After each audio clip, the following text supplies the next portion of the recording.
ด้อผู้สาวมาจะใส่เนาะ มาเต็มห้วยแอก ฮะ มาเต็มห้วยแอก เมืองแอกเมืองเนี่ย เมืองญี่ปุ่น เมืองยินบูนโอ้มาทางนั้นเส้นรอดริมโขงบ่ลูกเต๋ออ๋องามเด้อพี่น้องเด้อตะพูดตะมิพูดตะมิผิวเจ้าเนี่ยโอ้ย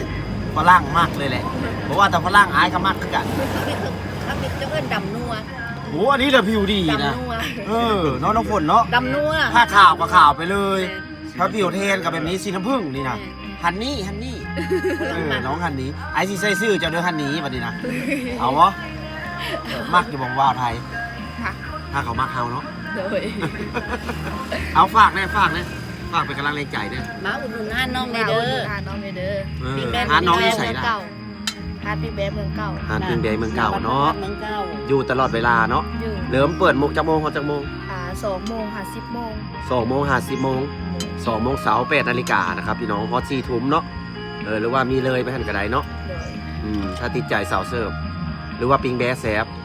แซ่บ เรายิ้มงามเด้อพี่น้องเด้อ แซ่บแซ่บ เป็นแต่เพลงเนาะน้องฝนเนาะเอาโบกมือ